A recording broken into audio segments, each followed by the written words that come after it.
Y'all stepped out and said that she was going to hell. I don't like cops. Women are always going to be more emotional than men. Like, what is wrong with you, dude? Hell, I'd put all of them in a fat concentration camp.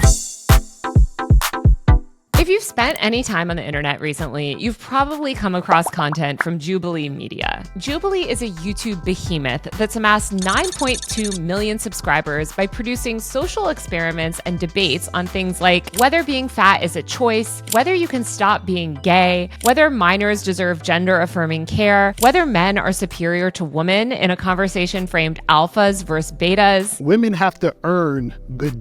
Videos like one cop versus 20 criminals or one woke teen versus 20 Trump supporters have found a second life on Twitter, TikTok, and Instagram, where clips have amassed tens of millions of views. The formats are so absurd, they've inspired endless parodies. But Jubilee is also so successful, it's birthed an entire genre of copycats. The company's stated goal is to spark conversations that matter and come together around our shared humanity. But is their model working? And how is Jubilee expanding its empire outside of YouTube? Here to break it all down is Jason Y. Lee, the founder of Jubilee Media. Jason, welcome to Power User. Thanks for having me, Taylor. Okay, so can you start off by telling me how you founded Jubilee Media? How did the idea come to you? I think the company originally started as a nonprofit. Can you tell me how this YouTube behemoth got started? Yeah, Jubilee began rather accidentally. My 22nd birthday happened to coincide with the Haiti earthquake, and I had just started my job in New York City. And because of the recession, there was very little work to be done. So I decided to do this crazy thing. I decided to go to a New York subway stop to busk and sing to raise $100 for Haiti, which is a crazy idea because I'm a terrible singer. But that day we raised about $80, and I made my very first video, put it onto YouTube. And within a week, we had tens of thousands of views and raised tens of thousands of dollars for Haiti. What year was this? This was 2010. So this was really an aha moment for me that we can really use media, YouTube, to raise awareness and grow a lot of attention for various causes. So soon thereafter, I started something called Jubilee Project, which was a 501c3. And the purpose of Jubilee Project was to create videos similar to the Haiti video that would raise money and awareness for various causes. Everything from like clean water to education to liberty in North Korea. And that was something I did for about 4 or 5 years, actually, with my brother and one of my best friends. And it wasn't until the 2016 presidential election that I actually decided to start Jubilee Media. So tell me a little bit about that pivot and what made you decide to lean into media and start Jubilee Media. Yeah, to date, we had raised hundreds of thousands of dollars for various causes, and we were getting a lot of traction with Jubilee Project. But in the aftermath of the presidential election, I just felt like the country was more divided than ever. And I felt like there was just this huge white space in the center for young people, which was about empathy, about dialogue, about nuance, which unfortunately at that time, and unfortunately now, it felt like we weren't seeing. So I had this kind of, again, crazy idea at the time where like, could we create a media company that is not about featuring just the left side or just the right side, but featuring true human voices and finding some kind of middle ground there. And I decided to raise a small round of capital and launch Jubilee Media. In another interview a while ago, you said you wanted to create the Disney of empathy. Can you talk to me a little bit about how that's played out? For people that aren't familiar with your work, what happened after 2016? And what did you start to make your, I guess, name known for online? Yeah, we said that we wanted to be the Disney of empathy. And what we meant by that was we wanted to be the brand or the hub for all things empathy. And our mission at Jubilee is to provoke understanding and create human connections. So now we produce some of the most popular shows, but back in the day, we were really stumbling our way through finding content that really resonated with people while fulfilling our mission. But one of our first big shows that we created was a show called Middle Ground. What it would do is it would bring together two quote unquote opposing sides, but rather than just squaring off for a, like a Fox or CNN style debate or kind of everyone yelling at each other, we said, is there a way for us to find middle grounds between conservatives and liberals, or between Christians and atheists, or even between flat earthers and round earthers, right? So a very radical question. And even as you hear some of the topics, you kind of think, wait, what does that even mean? But since then, we've now created a lot of the most popular shows on YouTube, everything from Middle Ground to Odd One Out, where we'll gather 7 or 8 people and we'll say one of these people is not like the other. One of our most popular kind of early episodes of Odd One Out was that we would gather 7 people who were vegan, and we said one of these people is not vegan. Can you figure out who that person is? So it's a really fun kind of like Guess Who, but it really relies on us unearthing our stereotypes that we might feel or think that a vegan may look or feel like, and then can they actually figure out who that person is. Another really popular show we have is called Versus One. The pilot for that episode was one woman swiping 20 men in real life. And it really just took what we were seeing online and what people were doing in their day-to-day lives and saying, is this a really good way to evaluate individuals? Is this a really good way to find love? Obviously, the answer initially is no, but can we really turn it on its head and find some empathy and human connection in the midst of that? So largely, a lot of these shows, I think, have kind of broken way for an entire genre of content that not just Jubilee produces, that a lot of folks you'll see mimicking our content create, but we're really proud that we've kind of like led the way for that. Yeah, I feel like you've spawned so many copycats. How do you choose the topics and formats for your videos? You know, as far as the formats, we actually employ very much like a Silicon Valley approach. So if you just think about how Silicon Valley startups really MVP products, that's the way we think about our content. So I might, or one of our brilliant creatives might have an idea for a show, but rather than just going and saying, hey, we're going to spend this money and doing it, what we'll do is we'll do like a series of incremental tests, or what we call MVPs, where we'll actually test the format with our own team. So for example, with the show Surrounded, where we said, hey, we're going to put one person in the center, we're going to have them debate now 20 different people. We did that ourselves first. And we're kind of like trying to figure out what are the mechanisms that make the show really interesting? Why does this show work? Why does it not?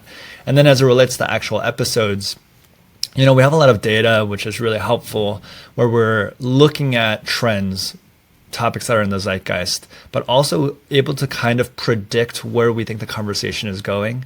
Because obviously with production, there's still like a bit of a cycle of time that we have to be a couple months in advance of the content coming out. So those are all things that inform like the way that we do programming, but I think a lot of it's just our team is like incredibly intuitive and like close to the ground, probably similar to you. I guess I want to dive deeper into some of the stuff that you just brought up earlier about sort of like middle ground and this idea of like helping people find this middle ground. You mentioned like the flat earthers versus round earthers. I don't know, people that rightfully understand the earth is round. What is the benefit to sort of finding the middle ground between those two views when one is sort of objectively correct and one is a sort of deeply problematic conspiracy theory? Yeah, it's a really good question and something that we always make sure we check ourselves too. Are we making sure that we are doing more good than harm, right, in this space? What we realize is that for every single topic that will actually get some criticism as to why are you featuring X person?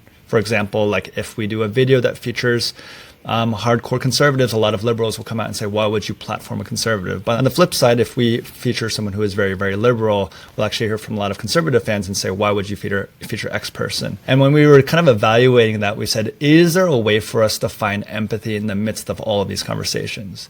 Even with something as far stretching as a conversation between a flat earther and a round earther, no matter what we might believe to be true, and, you know, I believe that the earth is round. I think it's scientifically proven. But it's not really a belief, right? That is just like objective reality. Yeah. And the question is, can we still see empathy and understand why someone might feel a certain way despite the fact that there are facts to prove otherwise? Right. But I guess, I mean, how do you sort of focus on building empathy with that person while still ensuring that it's very clear to the viewers that their belief system is fundamentally incorrect? Yeah, something that we had to start to introduce just to kind of combat this idea of like spreading misinformation was we actually have incorporated now like fact checks within our content, and you'll see it kind of pop up in middle ground and we're seeing this on every which way, right? That individuals on whatever side of whatever issue will kind of like share some information. We don't want to like spread that.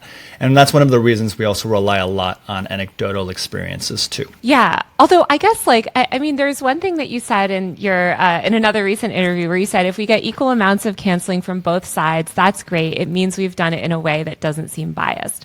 This is something I hear all the time in traditional journalism as well, where it's this idea, well, if we're getting hate from both sides, we're doing something right. Do you think that that's really true? I mean, very often, for instance, specific marginalized communities are rightfully outraged, right, at bad coverage, whereas the right, as we know, especially the far right, really is able to launder a lot of extremism through manufactured outrage campaigns. So how do you kind of navigate between those two? Because we know that like that idea has been used to justify really bad news coverage, right? So like, how do you kind of navigate that? It's a question that we've been asked about. Is it dangerous to platform or have certain voices or points of view on? And the way I would respond to that is I feel like we live in a more dangerous world if two individuals are not able to sit in the same room together and have a conversation. It doesn't necessarily mean that conversation is going to be productive or that anyone is going to necessarily change their point of view, but I think that that is sorely missing. And it's kind of like a ludicrous idea if you think about the opposite, which is just because you and I both have, let's say, a red shirt on or a blue shirt on, that we will agree on 1,000 of the same issues, or if we have opposite colored shirts on, that we would disagree on 1,000 different issues. And I think it's like a more scary thought that we can't coexist in the same room.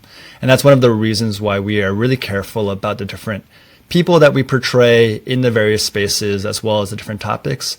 And all we can really speak to is the anecdotal experiences that we have, where we'll hear from a lot of our viewers who will say, you know what, Jason, like this was the first time that I really met, quote unquote, met a trans person, for example. I never knew what kind of experience that they went through, and I understand much better why, you know, these issues are really important. Or, hey, this is the first time I've heard of someone who was like a little worried or hesitant about taking the vaccine, for example. And again, we're not trying to say, hey, now everyone should be anti-vax or everyone should be vaccinated for X and Y reason. But I think this exercise of empathy is one that is our primary platform, not a left agenda, not a right agenda, et cetera. Yeah, because I feel like, I mean, especially with this conversation around platforming, I don't think most people have a problem with quote unquote platforming if those views are being critiqued or challenged or properly contextualized, right? And so I guess I'm wondering, how do you, when you're structuring these debates, ensure that harmful views are properly contextualized? Or are you just sort of relying on, I guess, the opposing view person to make their case effectively enough? I think that's a little bit of it, where you'll never see us say, okay, now let's list out the 7 points of X party, right? If you see any video within Jubilee, usually there's a dynamic of there's one side and there's another side, and let's like properly go through that conversation. And by the way, a lot of these conversations are really nuanced and can be very heated, right? But we actually feel like difficult conversation is important in this day and age. But all we can say is at the end of the day, what we're hoping to do and what we're seeing as a response from our audience is that a lot of folks are far more interested in the middle ground than we might be led to believe or that we might see in traditional media. And it's something that we're really excited about. But isn't like this idea of this neutral middle ground between, I guess, hyper-progressivism and fascism kind of terrifying? Like, I mean, I'm with you, right? Like, I think we can all agree on a lot more than probably our political media ecosystem gives us credit for. And of course, there's debates that, you know, you can reasonably debate policy issues on many sides, right? We all have like maybe more conservative views on some issues, more progressive views on others. But for instance, something like trans rights, right? That's a good example. Like trans people deserve rights, right? So how do you kind of navigate those? Like, it seems like a lot of issues, there's not a moral middle ground. Yeah, maybe we can go back to like what I would call our theory of change. You know, I kind of talked about why I started Jubilee initially as a nonprofit. And what we were finding that we were doing is we were saying things like, yes, trans rights are really important, or minorities are important, or X, Y, and Z is very important. And what we found is that we found an audience that was very, very willing to listen to that, but it was the same people who already agreed with X, Y, and Z point. And we said, okay, is it really helpful for us to be speaking in these echo chambers or like talking to the choir about these issues? It seems like that's what's happening anyways. We're just kind of like rah-rah, circling the wagon separately. And we said, okay, clearly this is not making the world better necessarily. What can we do to actually find empathy with the other side? And what we have found is that the more that individuals are face to face and hearing experiences and seeing individuals where they're like, wow, I've never met a trans person, but this is the first time I'm hearing from Taylor, this trans individual, it's really shedding a lot of humanity and light to me. And we're seeing a lot of evolution actually. So it is a very, very different tactic, and it's something that I think is not a straight line, frankly. I don't think that you will necessarily watch one video from Jubilee and say, I've completely kind of reversed my point of view on whether it's empathy or about this XYZ topic.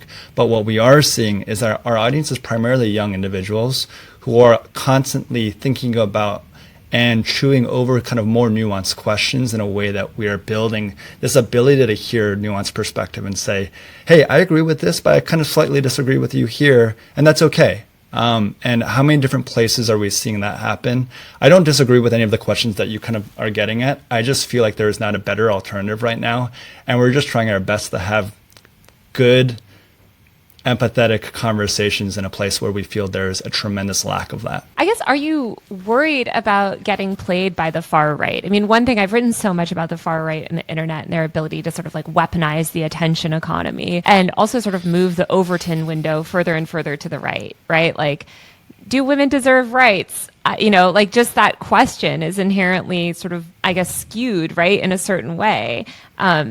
I would argue, of course, of course, right? Like, Yeah. What is the benefit to hearing those other sides that are sort of quite bigoted, I guess, and sort of putting that on the same, like, I guess here, like, giving them equal weight? Like, what is the benefit to hearing those sort of regressive ideologies? It's something that we have to be really careful with, and we have to know where the line is for when is it bigoted or hate speech or a position that purports, again, violence or kind of like against other individuals, and something that we constantly talk about.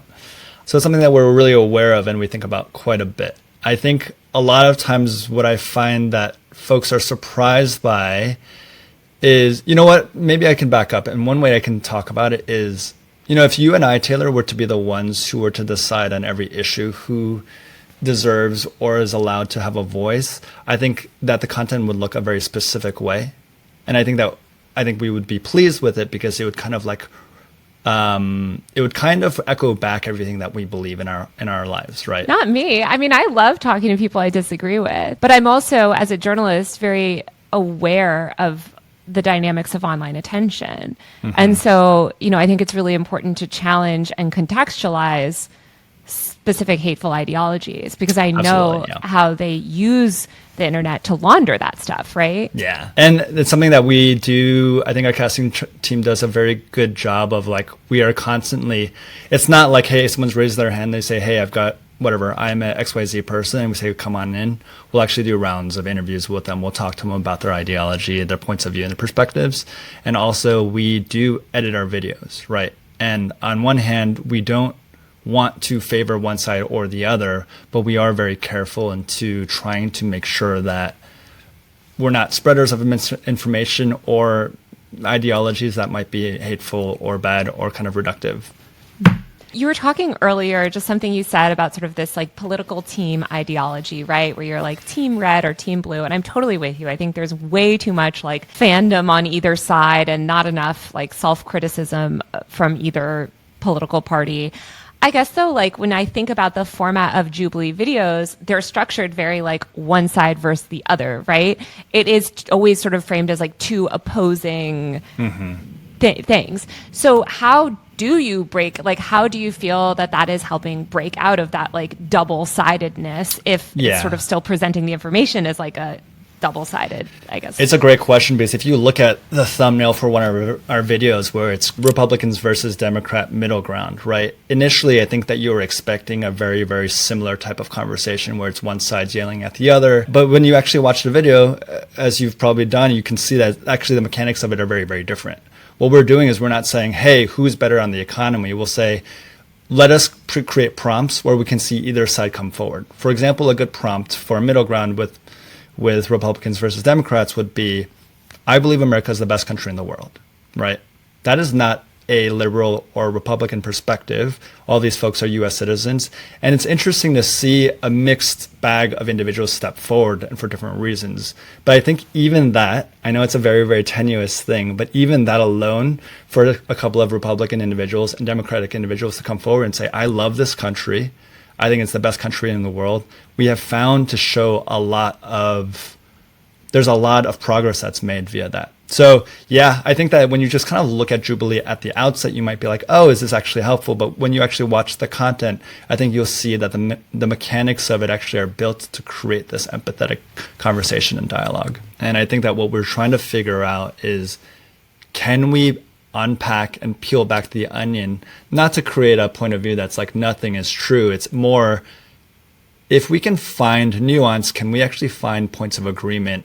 And that's a strong thesis that we have, a belief that I think we hold dear. Yeah, I mean, that's so interesting the way you put that. And I'm kind of curious, actually, how you think about your belief system. Like the way you're describing it of like finding this like mythical middle ground that we can all sort of points of agreement, right? Like a lot of times that doesn't mean moving things forward. It means sort of agreeing, like sort of everyone compromises to agree on some sort of like, I guess, theoretical middle ground. What is your ultimate ideology? Like what values ultimately does Jubilee stand for? And sort of like what is the ultimate goal with this project politically or not? Like what, you said that you started it in reaction to Donald Trump, right? So I feel like... to be clear, actually, I started it in a reaction to that election, not Donald Trump. It was actually that I saw huge polarization on both sides. So I think it's really important just to clarify, even though there's, a lot of young people are very liberal and feel a certain sort of way towards Donald Trump, we were also seeing at the time a tremendous sentiment against Hillary Clinton it was very jarring for me. And I'll give you a little bit about my background. I'm from Kansas, so I grew up in the Midwest. I now live in LA. I'm a child of immigrants, and I've now lived in two very, very different political spheres. And in the aftermath of that election, I saw two different sides of my world feel completely at odds with the other, where they said, I cannot understand one iota of the reason why someone would have voted for X person. X person was Hillary Clinton or Donald Trump. And no matter my own personal beliefs, I felt uneasy about that, actually, to be honest. Because I think that world was really scary to me. This world that, 50% of the country voted one way and 50% voted the other. And despite that, there is this like tremendous toxicity or feeling of F this group. And it's like, oh, well, this is actually a large group.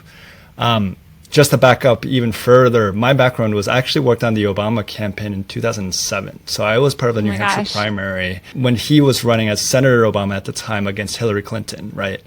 And I very much believed to my core that he was a candidate that really brought people together. We saw him grow from audiences of like 20 people to 200 people to 2,000 people.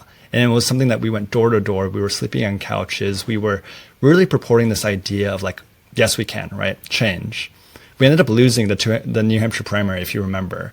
But we were in the room for that. Everyone was crying because we've lost. But that was when he gave like the yes, we can speech. Si se puede. And then he went on to go win. And of course, so I had this tremendous belief in government and in politics and in this message. But what I saw in the aftermath of the subsequent elections was that we're actually seeing far less unity, hope from these kind of two political parties. And when you ask me about like, what do I believe? I do have a lot of strong personal beliefs, but frankly, those are trumped at this point for me by this platform of like, we need more empathy. We need more dialogue. We need to have difficult conversations because the future, it's getting further and further polarized, and it's a very, very dangerous place for us to be. In terms of bringing people together too, so many of the clips, though, I notice from Jubilee, especially recently, I feel like you've been so viral on Twitter recently, though like circulate in those echo chambers, right? Like, I don't know how much they're crossing over because you see these clips of like, oh my God, like this feminist being owned by like a men's rights guy or like the young woke Democrat owning, the conservatives. So like, how much do you think your content is breaking out of people's bubbles when it filters through these algorithmic feeds? Yeah, I think something that we know to be true is like, for example, some of those videos are about an hour and a half long, right? Mm-hmm. And what we're really proud of is that actually the average view duration for those videos are quite long. People are sitting for half an hour, at least an hour through these viewings, so they're watching this a lot more in context. What is funny and not surprising with the internet, as you know, is that people will clip different portions of it and will claim it and say, hey, we've won, therefore. And I think that we know that's the nature of the internet. It's like trying to you can't really stop that. It's like trying to swim upstream, so to speak. But I think when you watch the entirety of the video, you kind of understand that that's not necessarily true and what the point of the video is. So one thing that we take a lot of solace in is that a lot of people will watch those clips and be interested to see how their party owned the other party, and they'll find something actually somewhat different played out.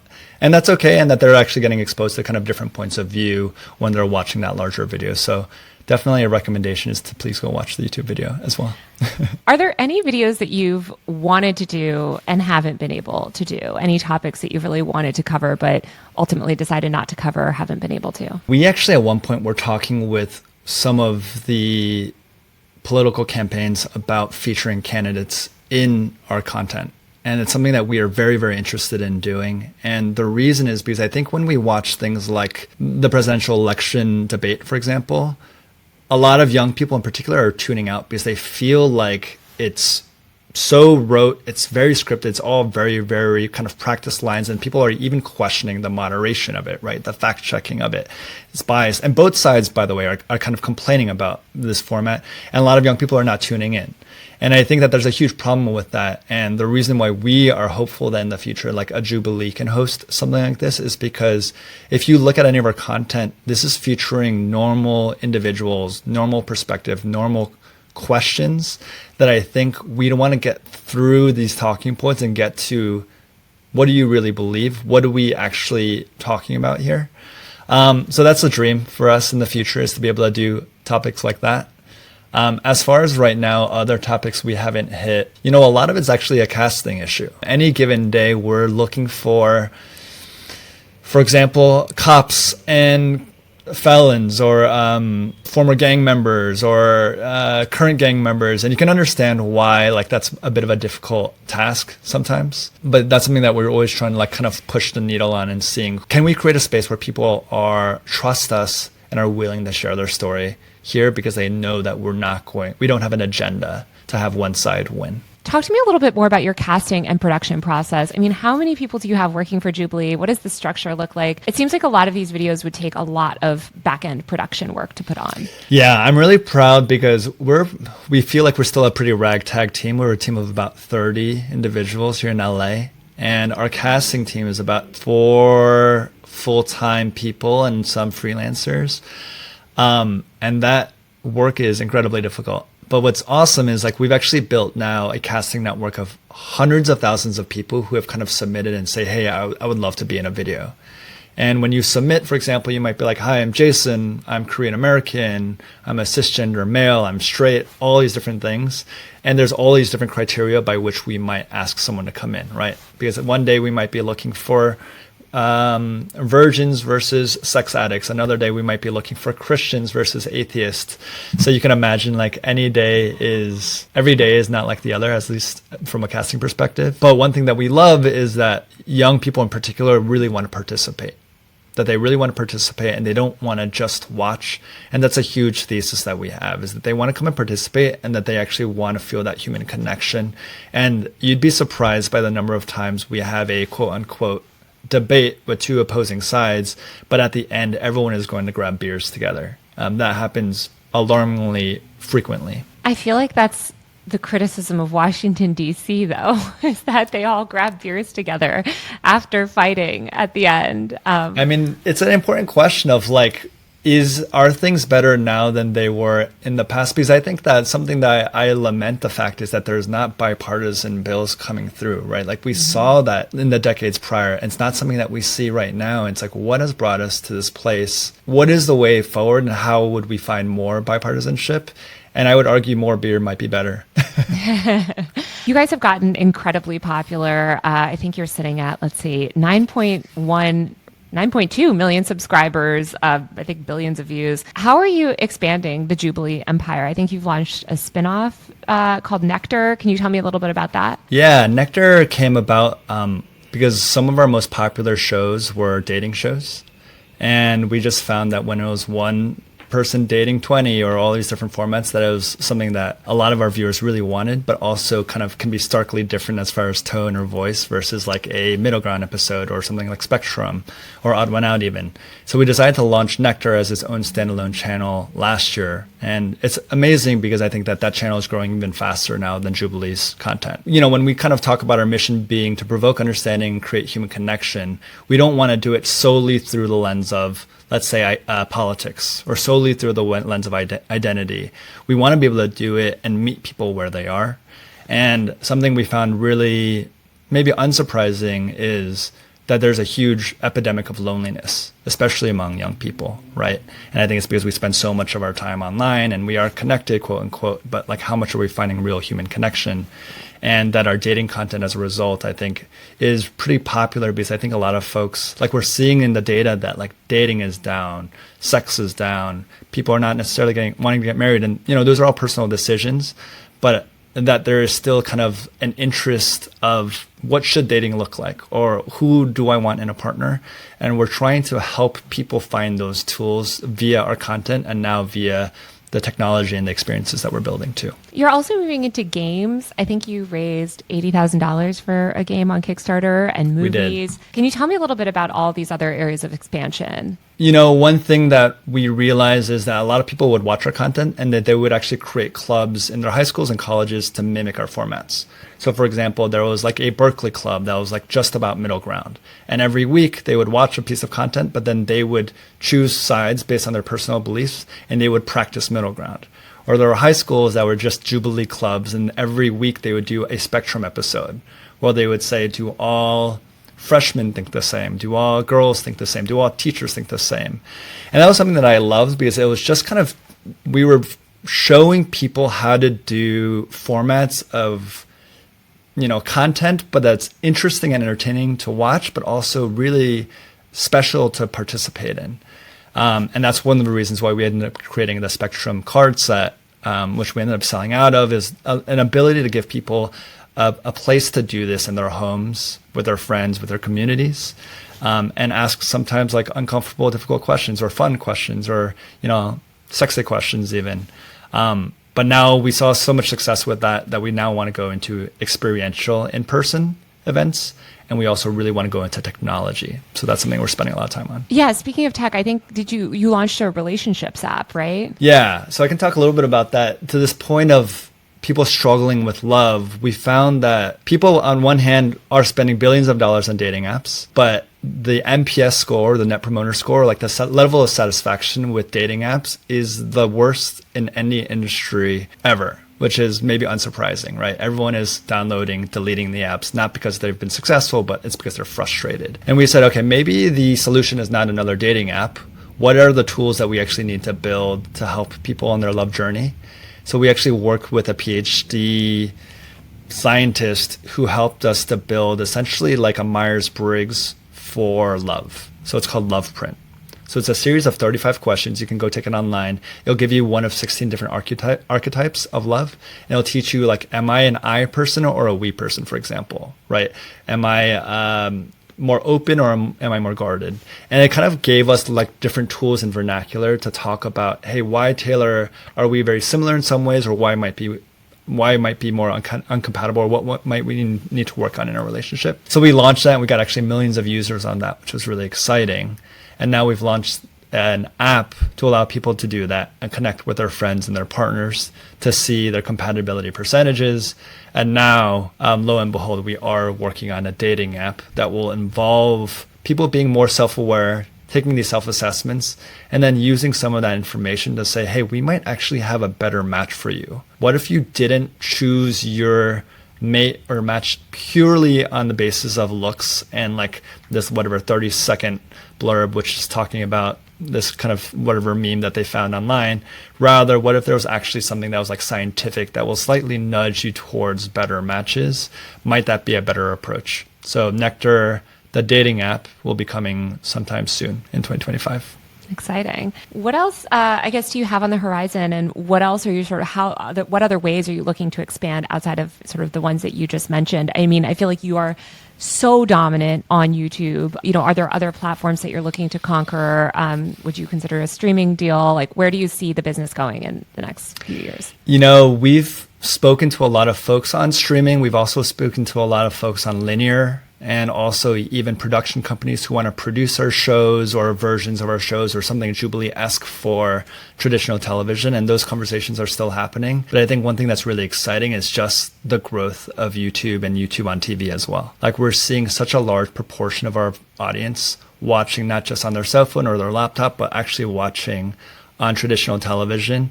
And I've kind of said in the past, I think we've seen the golden age of movie, we've seen the golden age of TV, but we still have yet to see the golden age of YouTube and digital video. And I think so much more content creators, publishers, brands like ourselves are going to take up a lot of the viewership and the mind share for individuals. And they're able to do so in a way that's faster, cheaper, and frankly, more culturally relevant than a lot of traditional media. So we're not saying no to anything else, but I'm also really, really excited of where we're building and where YouTube is going. And then beyond that, we are still working on things like experiential too. I think it's important for us every once in a while to touch grass and meet humans face to face. So something we are talking about and developing quickly is, what if we could come to your college? What if we can come to your city and you get to not only watch, but actually come up on stage and participate in the formats that we're talking about? We're seeing a great response via our MVPs doing that. So hopefully we can be literally the Disney of empathy. What if Jubilee could be the hub for all things empathy on your screen, in your pocket, on your phone, but also in your backyard? You can watch Jubilee or its sister channel Nectar on YouTube, Facebook, Instagram, really any social platform. Jason, thanks for joining Power User. Thank you for having me. And thanks for all those good questions. That's all for this week. You can watch full episodes of Power User on my YouTube channel at Taylor Lorenz. Power User is produced by Travis Larchuk and Jelani Carter. Our executive producer is Zach Mack. Power User is part of the Vox Media Podcast Network. If you like this show, give us a rating or review on Apple Podcasts, Spotify, or wherever you listen. We'll be back next week with a brand new episode of Power User. But in the meantime, check out usermag.co, my brand new tech and online culture newsletter. See you there.